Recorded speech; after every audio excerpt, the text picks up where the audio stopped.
भागवत महापुराण की, दीनबंधु भगवान की जय। जय श्री राधे श्याम श्री निताई गौर हरि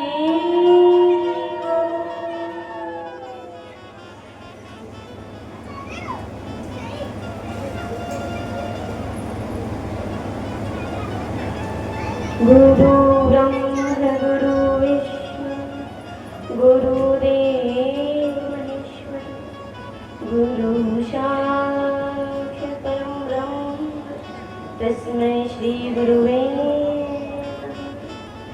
नारायणं नमस्कृत्यं नरं चैव नरोत्तमं देवीं सरस्वतीं व्यासं ततो जयमुदीरये।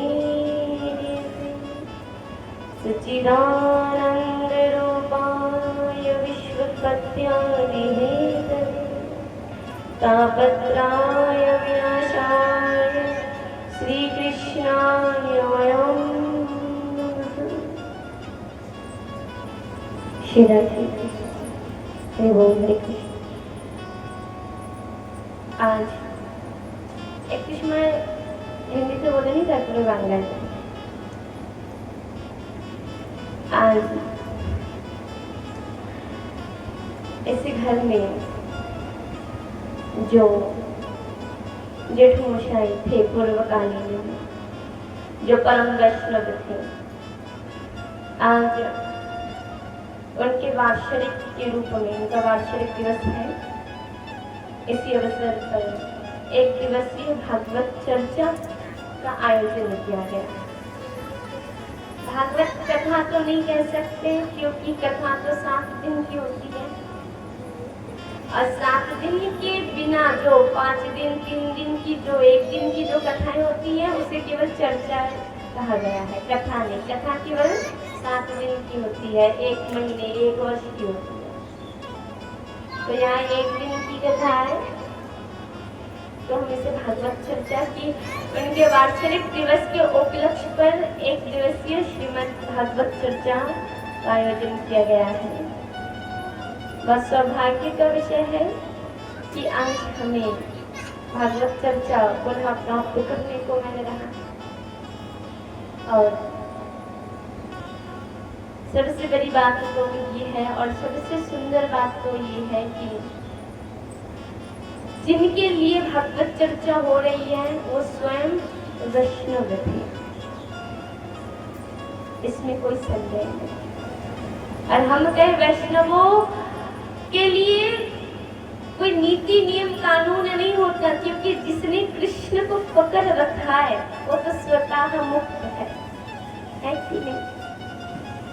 नीति नियम कानून तो उनके लिए लगता है कि जिससे कृष्ण बहुत दूर है और कृष्ण तक जाना है, तो इसलिए कानून नीति नियम को लेकर चल रहे। पर जिसने कृष्ण को पहले से पकड़ रखा है वो तो पहले से मुक्त है। उन वैष्णवों को तो कथा की भी आवश्यकता नहीं पड़ती। प्रेम से कहो, उन्हें तो कथा की भी आवश्यकता है। प्रथम वर्ष जब हम इस गांव में आए थे 18 नंबर में, उस वर्ष मुक्त थे और उनका दर्शन हुआ था। सभी पूजा पाठ इत्यादि उन्होंने किया। आज भी जैसे बड़ा एक सुंदर भाव आता है उनके बारे में स्मरण करके, याद करके, कि जब हमारे बीच से कोई वैष्णव स्वधाम गमन कर जाते हैं तो मन में एक भाव आता है कि एक सज्जन एक भक्त हमारे बीच से चले गए। और वैष्णवों की तो बहुत बड़ी कृपा है मानव समाज पर, बहुत बड़ी कृपा है। अगर वैष्णव ना होता तो वृंदावन भी नहीं होता। बात सत्य, जो वृंदावन हम जाते हैं घूमने, अगर वैष्णव नहीं होता, गौर निताई नहीं होते तो वृंदावन भी नहीं होता। ये कृपा है वैष्णवों की हम पर। बहुत आज उनकी मुक्ति तो उन्हें मिल ही गई, पर सामाजिक रूप से जो कर्म इत्यादि किया जाता है, उसी के उपलक्ष्य पर कथा। तो सबसे पहले कथा के भाव को स्पष्ट करते हुए कहते हैं कि कथा का भाव क्यों है। हम हर वर्ष आते हैं और कथा का एक नतून नया भाव प्रकट होता है। तो बड़े भाव से कहते हैं कि कथा तो मुक्ति देती है। श्रीमद् भागवत क्या देती है? मुक्ति देती है, मानव को स्वतंत्र कर देती है। और स्वतंत्रता जो अर्थ भी बताया गया, स्वतंत्रता का अर्थ भी अनेक रूप से बताया गया। बहु रूप वाला है स्वतंत्रता की रूप। तो शास्त्र कहते हैं, बड़े सुंदर भाव में श्लोक आता है, काल व्याल मुख ग्रास त्रास निर्नशे तरे, श्रीमद् भागवत शास्त्र कलो गिरेन भाषित। अर्थात काल व्याल मुख ग्रास, काल माने की मृत्यु, काल माने मृत्यु, व्याल माने सर्प। काल व्याल मुख ग्रास মানে জগতে যত জাগতিক যত জীব আছে প্রত্যেকটা জীব কাল রূপী সর্পের মুখে বসে আছে। এমন কোন জীব আছে যে বলবে যে না আমি কাল রূপে সর্পের মুখের ভিতরে আমি নেই? যত জীব আছে, যে জীবের জন্ম হয়েছে সে কাল রূপী বিড়াল মানে সর্পের মুখের ভিতরে বসে আছে তার খাবার হয়ে। জানি না কখন ওই কাল আমাদেরকে খেয়ে ফেলবে, জানি না। তো শাস্ত্র কি বলে যে এই যে একটা মৃত্যুর ভয় মানে মরণের ভয়, আর এই মরণের ভয়ে যেদিন নাশ হয়ে যাবে মানে মৃত্যুর ভয় যেদিন নাশ হয়ে যাবে মনে করতে হবে যে এখন আমি পূর্ণরূপে মুক্ত হয়েছি, মানে এখন আর মরার ভয় নেই। একেবারে মুক্ত, যে আমার এখন আর মরার ভয় নেই। কারণ বলে আর এই ভয় কখন থাকে না? যখনই জীব, যখনই মানুষ কৃষ্ণ কথা শোনে, হরি কথা শোনে, ভাগবত চর্চা শোনে, তখনই মানুষের ভিতরে আর মরার ভয় থাকে না। কারণ এই কৃষ্ণ কথা, হরি কথা আর এই চর্চা শুনতে শুনতে মানুষ বুঝতে পারে, জানতে পারে যে আমি আর শরীর নয়, আমি আত্মা। আমি শরীর না, আমি আত্মা। আর আমি আত্মা মানে ভগবান কৃষ্ণ কি বলেছে গীতায় অর্জুনকে, হে অর্জুন নয়নম ছিদ্রন্তি শস্ত্রাণি নয়নম দহতি পাবকা। এই জগতে যত জীব আছে প্রত্যেক জীব বলে প্রত্যেক জীবের শরীরের মরণ হতে পারে, আত্মার কোনোদিন মরণ হয় না। আত্মা অজয়, অমর, অবিনাশী। আত্মার মরণ বলে এই আত্মাকে না অস্ত্র দিয়ে কাটা যায়, না আগুন দিয়ে জ্বালানো যায়, না অগ্নি শুকাতে পারে, না জল গলাতে পারে। এ হচ্ছে আত্মা। কারণ এই আত্মা হচ্ছে পরমাত্মার অংশরূপ। সে পরমাত্মা যখন, সেই পরমাত্মারই তো সন্তান এই আত্মা, এই জীবাত্মা। তখন সে পরমাত্মা যখন অজয়, অমর, অবিনাশী, তাই এই যে জীবাত্মাও তো সেই অংশধর, এই জীবাত্মা অবিনাশী। আর এই জগতে যত মানুষ আমরা দেখি না কেন, বলি না যে মানুষের সঙ্গে মানুষের সম্বন্ধ কোনোদিন শরীরের সম্বন্ধ হয় না, কোনোদিন কারোর সম্বন্ধ শরীরের সম্বন্ধ হয় না।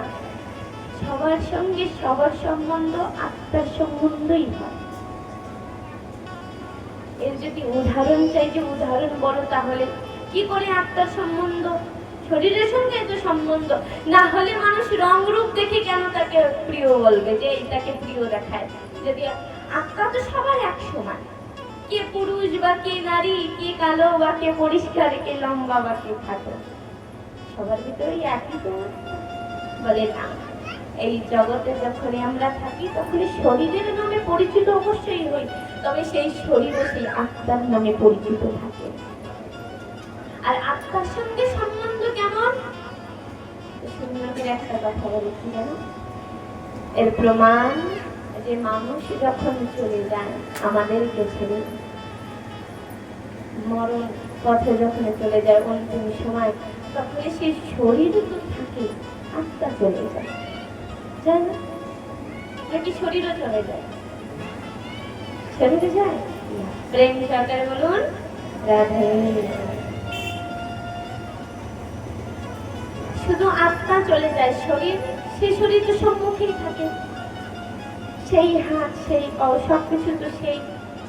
তাহলে একটা কথা বুঝতে হবে, যদি শরীরের সাথে যদি মানুষের শরীরেরই যদি সম্পর্ক থাকতো, তাহলে সেই শরীরকে সে মৃতদেহকে তো জ্বলাতো না, পোড়াতো,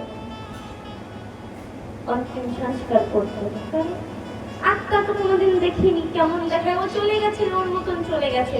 তবে যে শরীরকে আপন করে নিয়েছে সেই শরীর তো আছে। আর জগতের একটা মূল তত্ত্ব, মূল রহস্য কি জানো? এই জগতে যতদিন আছি ততদিন সবাই আছে, যেদিন চলে যাব সেদিন কেউ সঙ্গে যাবে না, এই হচ্ছে মূল। আর মানুষকে সদা সর্বদা, যত জীব আমরা আছি, প্রত্যেকটা জীবকে সদা সর্বদা এই ভাবনায় ভাবিত হয়ে থাকতে হবে বা কর্ম করতে হবে যে আমি আছি তাই সবাই আছে।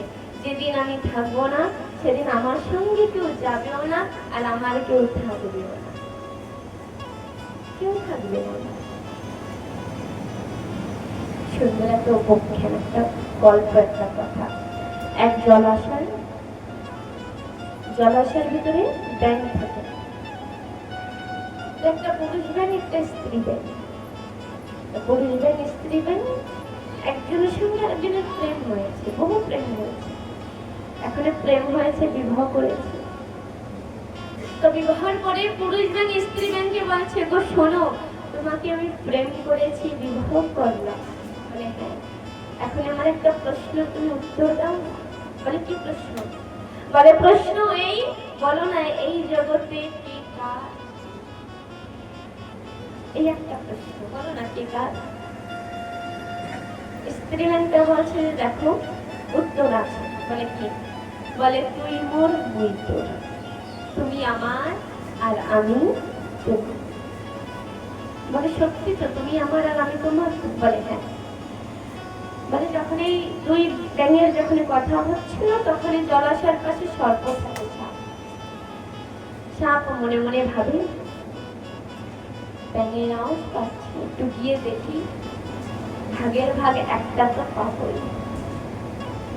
তখন এই জলাশয়ের ভিতরে এই সর্প প্রবেশ করে এক লাফ দিয়ে পুরুষ ব্যাঙকে ধরে নেয়। আর যখন এই সাপ পুরুষ ব্যাঙকে ধরে নেয়, তখন এই স্ত্রী ব্যাঙটা 10 হাত লাফ দিয়ে গিয়ে দূরে গিয়ে পড়ে। তখন এই পুরুষ ব্যাঙটা আবার ওই সাপের মুখ থেকে বলছে, বলো না, যে প্রশ্ন পূর্বে করেছি সে প্রশ্ন এখনো করছি, এই জগতে কি কার? তখন ওই স্ত্রী ব্যাঙটা বলে, শোনো গো, এই জগতে যে যার সে তার। এই জগতে কোনোদিন কেউ কারোর হতেই পারে না। এই জগতে যে যার সে তার, তুমি শুধু তোমার নিজে, তোমার আর কেউ হতেই পারবে না। আরো যদি বলো যে তাহলে আমার কেউ নেই, হ্যাঁ আছে, কে? শুধুমাত্র গোবিন্দ, কৃষ্ণ ছাড়া জগতে কোনোদিন কারোর কেউ হতে পারে না। এই জগতের মানুষ, জগতের জীব যতক্ষণ তোমার ভিতরে গুণ আছে ততক্ষণ তোমার, যতক্ষণ তুমি তাকে প্রেম করতে পারবে ততক্ষণ তোমার। যেদিন প্রেম থাকবে না, তোমার ভিতরে গুণ থাকবে না, সেদিন দেখবে এক এক করে সবাই পাশ থেকে সরে যায়। তবে ওই যে কৃষ্ণ ও পাশ থেকে যায়। শুধুমাত্র একটা সুন্দর একটা কথা, কি কথা? আমরা যদি কাউকে ধরি, আমরা যদি কৃষ্ণকে ধরি, তাহলে ছেড়ে দেওয়ার ভয় থাকে, যে চলে যাবে সে। তবে ওই কৃষ্ণ যেদিন তোমাকে ধরবে, সেদিন তুমি চাইলেও তাকে ছাড়তে পারবে না। এত কর্ম ভগবানের জন্য এত কিছু করি কি, যে ঠাকুর আমি যদি তোমাকে ধরি সেই ধরার কোনো মানে নেই, তুমি একবার আমাকে ধরো। আমি যদি তোমাকে ধরি সেই ধরার কোনো মানে নেই, আমার তাহলে কোনো গতি থাকবে না। তবে তুমি যদি আমাকে ধরো, তাহলে আমার এই জীবন সার্থক হয়ে যাবে। তাই বৈষ্ণব জনেরা কি জানো, ওই বৈষ্ণবেরা ঠাকুরকে ধরেনি, কৃষ্ণকে ধরেনি, কৃষ্ণ ধরেছে। তাই বলি যদি বৈষ্ণবের যদি একটু চরণ রজ যদি মাথায় নিতে পারি, তাহলে মনে হয় ওই কৃষ্ণ আর বেশি দূরে থাকবে না। এই বৈষ্ণবদের বহু বহু করুণা কৃপা। নারদের উপখ্যান শুনি না, নারদ চরিত্র, যে নারদ 7 বছর মাত্র বয়সে কৃষ্ণ ভক্ত হয়েছিল। মাত্র 7 বছর বয়সে কৃষ্ণ ভক্ত হয়েছিল। কারণ কি করে হয়েছিল? বৈষ্ণবদের কৃপা, বৈষ্ণবেরা কৃপা করেছিল, তাই ভক্ত হতে পেরেছিল। যদি বৈষ্ণবের কৃপা না হতো তাহলে নারদ ভক্ত হতে পারত।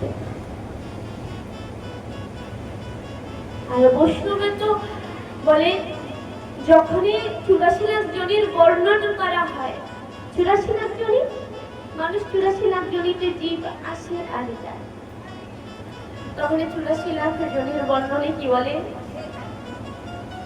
যে বৈষ্ণব তো সবার উপরে, ব্রাহ্মণের উপরে বৈষ্ণবকে বলা হয়েছে যে বৈষ্ণব ব্রাহ্মণের উপরে।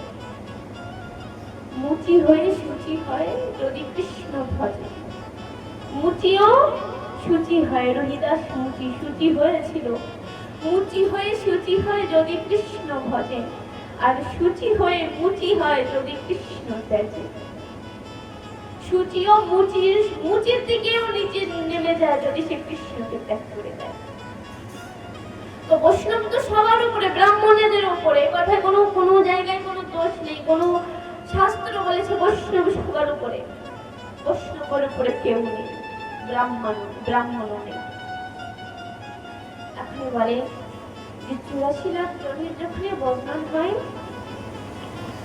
মানুষ জীব 84 লাখ বার, লক্ষবার এ জগতে আসে। প্রথম যখন জীবের একদম প্রথম জমি কি থাকে বলে বৃক্ষজনি, উদ্ভিদ। বৃক্ষজনিতে যখন আসে তখন সে দিনে দিনে অনন্ত বারে আসা যাওয়া করে। আর অন্তিমে যখন তুলসী গাছ, তুলসীর বৃক্ষ সে ধারণ করে, ওই বৃক্ষটার অন্তিম জীবনে, অন্তিম জীবন, উদ্ভিদের অন্তিম জীবন। যখন তুলসী গাছ হয়ে জন্ম নেয়, এখন বৃক্ষর জনি ওখানে শুনো। তারপর মানে পাখির জনিতে যখন যায়, তখন অন্তিমে যখন ময়ূর রূপে জন্ম নেয়, সে ময়ূর রূপের জন্ম তার অন্তিম জন্ম, যে এখানে আর পাখি জন্ম থাকবে, ময়ূর হয়। তারপরে কি হয়, এমন করে করে যখন পশু জনিতে প্রবেশ করে, পশু মানে কি, যখন পশু জনিতে প্রবেশ করে, তখন অন্তিমে গিয়ে যখন গাভী রূপে জন্ম নেয়, তখন তার পশু জন্ম ওখানে বিশ্রাম হয়ে যায়। তারপরে গিয়ে সে মানব জন্মতে প্রবেশ করে, মানব জনিতে প্রবেশ করে। মানব জনিতে যখন প্রথম 4 লক্ষবার মানব জনিতে আসে, তো প্রথম যখন জন্ম নেয় তখন শূদ্র জাতিতে নেয়। দ্বিতীয়বার যখন 1 লক্ষ জন্ম যখন কেটে, যখন 2য় লক্ষতে প্রবেশ করে তখন বৈশ্য। তারপর 3য় লক্ষতে যখন প্রবেশ করে তারপর ক্ষত্রিয় বলে। আর যখন অন্তিম যখন গিয়ে প্রবেশ করে বলে ব্রাহ্মণ। আর ব্রাহ্মণের যখন 50,000 বছর খতম, 1,50,000 খতম, তারপরে সে বৈষ্ণব জনিতে, মানে এত জীবন কাটার উপর অন্তে গিয়ে অন্তিমে গিয়ে সে বৈষ্ণব কুলে জন্ম নিতে পারে। ব্রাহ্মণের উপরে, ব্রাহ্মণের জন্ম যখন কৃষ্ণ, তখন বৈষ্ণব কুলে তুমি জন্মগ্রহণ করে। বৈষ্ণব হওয়া তো সহজ। আজ তাই হলো যে নারদের উপরে বৈষ্ণবদের কৃপা ছিল, তাই নারদ ভক্ত হতে পেরেছে। বৈষ্ণবের মহিমার বর্ণন করে। আগে কি বলে যে নারদ মুনির 7 বছর মাত্র বয়সে এক দাসী ঘরে জন্ম হয়েছিল, দাসী মাতার গর্ভে জন্ম হয়েছিল নারদের। তো যখন ওই দাসী মাতা কি বলে বৈষ্ণবদের ঘরে কাজ করত, কাজ করে পয়সা সঞ্চয় করে তারপরে ঘরে গিয়ে বৈষ্ণব সভা করো, আর ওই বৈষ্ণবের অশিষ্ট এঠো খেয়ে খেয়ে আজ নারদ বৈষ্ণব হতে পেরেছে। এই হচ্ছে বৈষ্ণব। আজ বারবার করে বলে যে নারদ বৈষ্ণবদের মুখে কৃষ্ণ কথা শুনে অনন্ত অনন্ত ভক্তি বা জ্ঞানের উদয় যখন হয়েছে তখনই কৃষ্ণকে পেয়েছে। বলে যে হরিকথা কৃষ্ণ কথা শুনলে জ্ঞানের সঞ্চয় হয় কি করে? শাস্ত্র কি বলে, ভাগবত বলে যে নৈমিষারণ্য বনে 88,000 ঋষিগণকে সুত মুনি বলেছে, অজ্ঞান দ্বন্দ্ব বিধ্বংস কোটি সূর্য সমপ্রভা। কি বলেছিল? হে সুত মুনি, আপনি অনন্ত অনন্ত জ্ঞান আপনার ভিতরে, অনন্ত অনন্ত জ্ঞান দিয়ে আপনি আমাদের সবার ভিতরে যে অজ্ঞানতা রূপী যে অন্ধকার আছে এই অন্ধকারকে আপনি নাশ করে দিন। বলে কি করে নাশ করব? বলে এই জ্ঞান দিয়ে আমাদের সবাইকে আপনি ভাগবত কথা শ্রবণ করান। ওই ভাগবত কথা শ্রবণ করে আমরা অনন্ত জ্ঞানকে উপলব্ধি করে আমরা ওই ঠাকুরের কাছে, ওই কৃষ্ণের কাছে যেতে চাই। বলে যেই অমৃত সমান গ্রন্থের প্রাপ্তি করার জন্য নৈমিষারণ্য বনের ঋষিগণেরা 1000 বছর তপস্যা করেছিল। 1000 বছর, 1000 বছর তপস্যা করার উপরন্তেই তাদেরকে কৃষ্ণ কথা, হরি কথা, ভাগবত কথা প্রাপ্ত। তবে আমরা কলিযুগের জীব, কলিযুগের জীবের একটা অনেক সহজতাপূর্ণ ভাগবত কথা প্রাপ্ত হয়েছে, অনেক সহজতা। এত সহজ কোন যুগে ছিল না যত সহজ কলিযুগে হয়েছে। অন্তিমে গিয়ে আরো সুন্দর ভাবে বর্ণন করার উপরন্তে বলে এই কথা তো পরীক্ষিতকে শুনিয়ে শ্রবণ করিয়েছিল কে? বলে শ্রী সুখদেবজি মহারাজ। সুখদেবজি মহারাজ পরীক্ষিতকে এই ভাগবত কথার চর্চা শ্রবণ করিয়েছিল। তো যখন এই মানুষের এই আপনজনের যেখানে বর্ণন হয় তখন একটা কথা বলে পরীক্ষিতকে সুখদেব, কে পরীক্ষিত, তুমি তো ভাগবত কথা কৃষ্ণ কথা শুনতে চাও, তাহলে একটা কথা শোনো। বলে তোমাকে প্রথমে ভাগবত কথা তখনই তোমার শোনা লাভদায়ক হবে যখন তুমি জানতে পারবে যে তুমি শুধু তোমার নিজে। বলে কেন? বলে যতক্ষণ তুমি এই সংসারের মাঝে বাধা থাকবে ততক্ষণ তোমার ভিতরে বৈরাগ্য আসবে না। আর তোমার ভিতরে যদি বৈরাগ্য ভাবনা না আসে তবে তুমি একবার কেন 1000 বার যদি ভাগবত কথা শোনো, সেই ভাগবত কথার কোনো দাম থাকবে। তাহলে ভাগবত কথা শোনার পূর্বে তোমার ভিতরে বৈরাগ্য ভাবনা আসতে হবে। তখন এই পরীক্ষিত বলেছিল গুরুদেব, তাহলে আমার ভিতরে কি করে বৈরাগ্য ভাবনা আসবে? তখন সুখদেবজি বলেছিলেন হরি কথা পরে, প্রথমে হরি ভক্তর কথা শুনতে শুনতে তোমার ভিতরে বৈরাগ্য ভাবনা। বলে তাহলে আপনি আমাকে হরিভক্তর কথা শ্রবণ করান, আমি হরিভক্তর কথা শ্রবণ করতে চাই। বলে তুমি হরিভক্তর কথা শ্রবণ করতে চাও? তাহলে পরীক্ষিত শোনো। এখন পরীক্ষিতকে শ্রী সুখদেবজি মহারাজ গজেন্দ্র মোক্ষের কথা শ্রবণ করেন। আর এই গজেন্দ্র মোক্ষের কথা শ্রবণ করানোর পূর্বে আর একটি কথা বলে কি? বলে আমরা এই জগতে প্রত্যেকটা জীব সম্মানের অভিলাষায় থাকি। এমন কোন জীব আছে বলে না যে আমি অপমানের অভিলাষায় থাকি, আমার যেন অপমান হয়, আমি চাই অপমান হোক আমার। এই জগতে প্রত্যেকটা জীব আমরা সম্মানের অভিলাষায় থাকি, আর যতক্ষণ জীব সম্মানের অভিলাষায় থাকবে তার কোনো গতি নেই। প্রথমে বলে ভক্তের প্রথম লক্ষণই কি, বলে সম্মানের অভিলাষা ত্যাগ করতে হবে। যে আমি অমুক জায়গায় যাচ্ছি, আমার এত সম্মান হবে, অত সম্মান হবে না। এই সম্মানের ভাবনা যদি থাকে তাহলে হবে না। আরেকটি কথা কি গো জানো মা, এই সম্মানের প্রেম সহকারে বলুন, একটু জোরে বলতে হবে। আর এই সম্মানের অভিলাষা কেমন যায়, কারোর ভিতরে যদি একটু জ্ঞান চলে আসে যে আমি অনেক জ্ঞানী, কারোর এই যে একটা জ্ঞানের অহংকার, সম্মান কখন যায়, যখন এসে বলবে আমার ভিতরে জ্ঞান আছে, মানে অহংকার যখনই জন্ম নেবে। স্পষ্ট কথা, যখনই আমার ভিতরে জ্ঞান আছে, আমার ভিতরে গুণ আছে, আমার ভিতরে ট্যালেন্ট আছে, মানে আমার সম্মান হওয়া চাই। আর আমরা কি করি, যার ভিতরে জ্ঞান আছে তাকে সম্মান করিও, তাকে সম্মান করি না। যেমন আমি, আমার বয়স এতটুকু, কিন্তু সম্মান তোমার এত এত হয়, হয় না? সম্মান অনেক হয়। আমাকে শোনো, সম্মান কেন হয়? কারণ আমি কৃষ্ণ কথা বলি।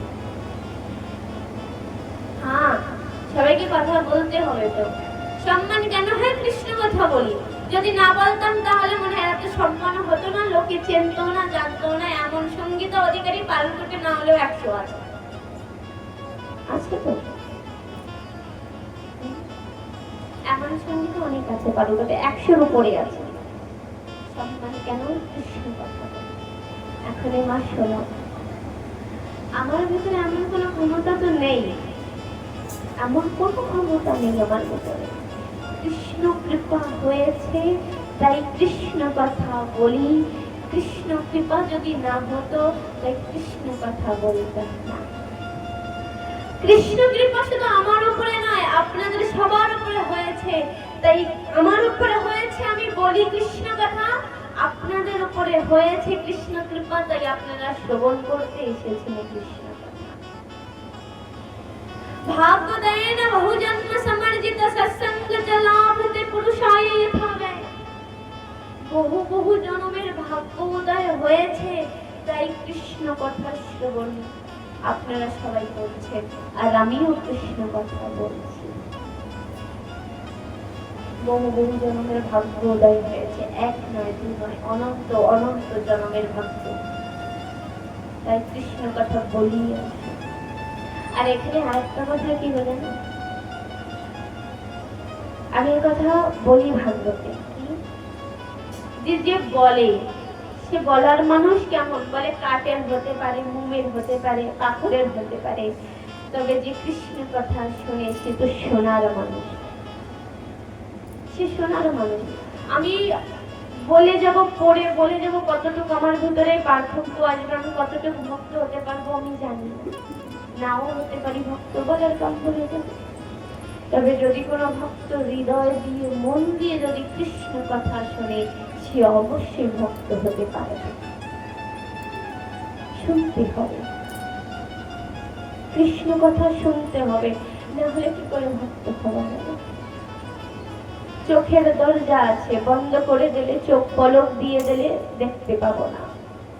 নাকের দরজা আছে, শ্বাসে যদি বলি না আমি শ্বাস নিতে চাই না, 1-2 সেকেন্ড নাও নিয়ে চলবো। মুখের দরজা আছে, যে বলবো না মানে বলবো না। তবে কানের তো কোনো দরজা নেই। যদি কেউ বলে আমি শুনবো না, কেউ যদি কান বন্ধ করে দেয়, তবুও কিঞ্চিত মাত্র শোনা যাবে। এই কান আমাদের ইচ্ছায় চলে না, মর্জিতে চলে না। কারণ এর একটা ভালো গুণ কি বোঝান, যে যখনই মন যদি নাও চায় তবু কৃষ্ণ কথায় গিয়ে বসতে হয়, না চাইতেও যদি 2টি কৃষ্ণ কথা যদি কানের ভিতরে প্রবেশ করে, আর ওই 2 কথায় যদি মন পরিবর্তন হয়ে যায়, মন না চাইলেও কৃষ্ণ কথায় বসার এই লাভ, যে কানের তো আর কোনো দরজা নেই, না চাইলেও কিছু শোনা যাবে, না চাইলেও শোনা যাবে। যে শুনি সে তো শোনার মানুষ। আর বলে যে আমি আজ কৃষ্ণ কথা বলি আপনাদেরই কৃপায়, তবে এর আর একটা কথা কি গো জানো, যে নদীর যে ঘরের যে ছোট ছোট ট্যাঙ্কি থাকে না, ওই ট্যাঙ্কি থেকে জল আসে, তাহলে এই কথা কোনোদিনও মনে করাও পাপ যে এই ট্যাঙ্কি মনে হয় জলের বড় সাগর। এই ট্যাঙ্কি, এই জলের পিছনেও কোনো বড় জলাশয় আছে, তাই তো এর ভিতরে জল আছে। এর পিছনে ওই বোর আছে, বোর থেকে জল আসে, আর এই বোরের নিচে কোনো বড় জলধারা আছে, তাই তো এই বোর থেকে জল আসে, যেই জল ট্যাঙ্কিতে যায়, ট্যাঙ্কি থেকে ঘরের ছোট ছোট ড্রামে ভরে, আর সেই জল দিয়ে আমরা জল পান করতে পারি। তাহলে কারোর জ্ঞান দেখে, কারোর গুণ দেখে কোনোদিনও এই মনে করতে হবে না যে সে মনে ভগবান। সে শুধু একটা নিমিত্ত, একটা পাত্র, একটা মাধ্যম। যে ভগবান সে হয় না, শুধু ভগবান নিজের কথা সবাইকে শ্রবণ করাতে চায়, তাই সেই জীবের উপরে কিঞ্চিত আপনাদের চেয়ে কিঞ্চিত মাত্র কৃপা একটু বেশি করে, যে তোর মাধ্যমে সবাই কৃষ্ণ কথা শুনবে। তবে সেই ছোট একটা গ্রামকে তো বড় জলাশয় মনে করলে হবে না। আর এই কথাও যারা সম্মান করে তাদেরকেও, আর যারা সম্মান নেয় তাদেরকেও সমস্ত সদৈব এই কথার ধ্যান রাখতে হবে যে ভগবান আমার উপরে কিঞ্চিত কৃপা করেছে, আমিও সেই ভগবানের দাস, আমিও সেই ভগবানের দাস, সেই ভগবান কৃপা করেছে, তাই সবার মাঝে গিয়ে কৃষ্ণ কথা বিতরণ করি। আর এই গৌরাঙ্গ মহাপ্রভু রাধা কৃষ্ণর তনু হয়ে, রাধা কৃষ্ণর আংশিক হয়ে জন্মগ্রহণ অবতীর্ণ হয়েছে, ভগবান রূপে এসেছে, তবুও কোথায় বলেনি যে আমি ভগবান, সব জায়গায় বলেছে আমি ভক্ত, সব জায়গায় বলেছে আমি ভক্ত। গৌরাঙ্গ মহাপ্রভু বলেছে, আর আমরা একটা সামান্য জীব হয়ে কিছুমাত্র জ্ঞান অর্জিত করার উপরন্তে বলি, দেখো আমাদের ভিতরে এত জ্ঞান, আমাদের ভিতরে কেউ স্পর্শ করবে না, কেউ এই করবে না, সে করবে না। আমরাও তো সেই ভগবানের দাস, সদা সর্বদাই এই ভাবনাই থাকতে হবে। যেদিন এই ভাবনা, এই দাসত্বের ভাবনা যেদিন বিনাশ হয়ে যাবে, সেদিন আর কিছু থাকবে না। তাই আজ পরীক্ষিতকে এই কথা, আর আপনাদের সবাইকে এই কথা এর কারণে বলা হচ্ছে, যতদিন সম্মানের অভিলাষায় আমি থাকবো বা আপনারা থাকবেন, ততদিন কৃষ্ণ নামের তত্ত্ব আমরা প্রাপ্ত করতে পারবো না। কৃষ্ণ নামের তত্ত্ব প্রাপ্ত করতে গেলে সম্মানকে ত্যাগ করতে হবে। যে সম্মান চাই না, কৃষ্ণ কৃপা চাই। আজ কৃষ্ণ কৃপার গুণগান পরীক্ষিত গিয়ে শ্রী সুখদেবজি মহারাজ বলে যে হে পরীক্ষিত, শোনো তুমি, এই জগতে একটা নিয়ম, আর এই নিয়মের বর্ণন গজেন্দ্র মোক্ষে করা হয়েছে। কিভাবে? যে গজেন্দ্র নামের একটা বড় শক্তিশালী হাতি ছিল, মানে গজেন্দ্র মানে গজ মানে হাতি, আর ইন্দ্র মানে রাজা। যে গজের মানে হাতিরও রাজা, তাকে কি বলা হয়েছে? গজেন্দ্র। গজেন্দ্র ছিল অত্যন্ত বাহুবল, অনেক বাহুবল, মানে শক্তি অনেক। তারপরে কি বলে? যৌবন, রূপ আর সম্পত্তি সব ছিল। বিবাহ করেছে অনেক, বিবাহ অনেক করেছে, তাই সন্তানও বহু বহু হয়েছে, সন্তান অনেক হয়েছে। তবে গজেন্দ্রের কাছে তো সবকিছু ছিল। কি ছিল বলে? শক্তি ছিল, বাহুবল ছিল, ধন সম্পত্তি ছিল, রূপ ছিল, যৌবন ছিল, সব ছিল। তবে কি ছিল না? কৃষ্ণ কৃপা ছিল না।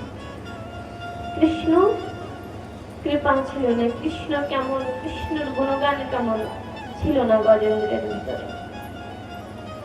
তাই কৃষ্ণ কৃপা না হওয়ার কারণে গজেন্দ্র অত্যাধিক মায়াবাদী ছিল। মায়াবাদী মানে বুঝি? সংসার সংসার। শাস্ত্র কি বলে? असार खल संसार दुख रूपी विमोहता। মানুষের জীবনের দুঃখের কারণে অসার সংসার। মানুষ এই অসার সংসারে যত প্রবেশ করে তত তার জীবনে দুঃখ আসে, যত প্রবেশ করবে তত তার জীবনে দুঃখ আসবে। তাহলে সংসার অসার, বলে ওই মানুষের সংসার অসার যে মানুষের জীবনে কৃষ্ণ রূপী সার নেই। তাই এই অসার সংসার, অসার খর সংসার রূপী বিমোহতা, এই অসার সংসারের দুঃখের কারণ শুধু মায়া, মায়া আর সংসার। তাই আজকে কি বলে যে গজেন্দ্র প্রতিদিন প্রতিপল ওই অসার সংসারের ভিতরে ঢুকে যাচ্ছে। আরে প্রমাণ, বলে একদিন গজেন্দ্র কে তার স্ত্রীগণেরা বা সন্তান বলছে, গরমের দিন কি বলছে সন্তানরা, বাবা চলো না আমরা গিয়ে একটু সরোবরে স্নান করে আসি, জলাশয়ে একটু স্নান করে আসি। স্ত্রীরা বলছে, হে নাথ, হে স্বামী, চলো না আমরা একটু জলাশয়ে স্নান করে আসি। গজেন্দ্র বলছে চলো তাহলে স্নান করে আসি। সবাই একসঙ্গে পরিবার নিয়ে গজেন্দ্র চলছে কোথায়? জলাশয়। জলাশয়ে গিয়ে প্রথমে গজেন্দ্র কি করলো, সবাই এই পানে দাঁড়িয়ে আছে। গজেন্দ্র নিজের সুর দিয়ে জল তুলে কখনো নিজের স্ত্রীর গায়ে একটু দেয়, স্ত্রী একটু লজ্জা পেয়ে যায়। যখন সন্তানদের উপরে একটু জল দেয় তখন সন্তানরা লাফিয়ে লাফিয়ে নাচা গাওয়া শুরু করে, আনন্দ হচ্ছে। এমন করে বহু সময় কেটে গেছে, এমন করেই চলছে। অন্তিমে স্ত্রীরা, দেবীরা বলছে, হে নাথ, আর কতক্ষণ তুমি জলের উপরে দাঁড়িয়ে থাকবে? এখন একটু জলাশয়ের ভিতরে যাও, আর জলাশয়ের ভিতরে গিয়ে আমাদের উপরে একটু জল দাও। গজেন্দ্র বলে ঠিক আছে। আর গজেন্দ্র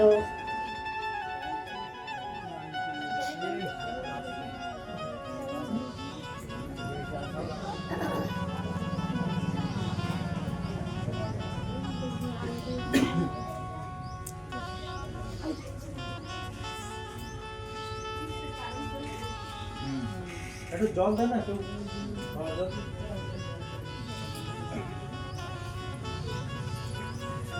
জল দেয়, খাওয়ার জল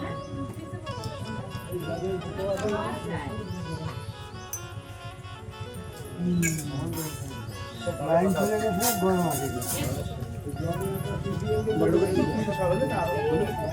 মনে করবো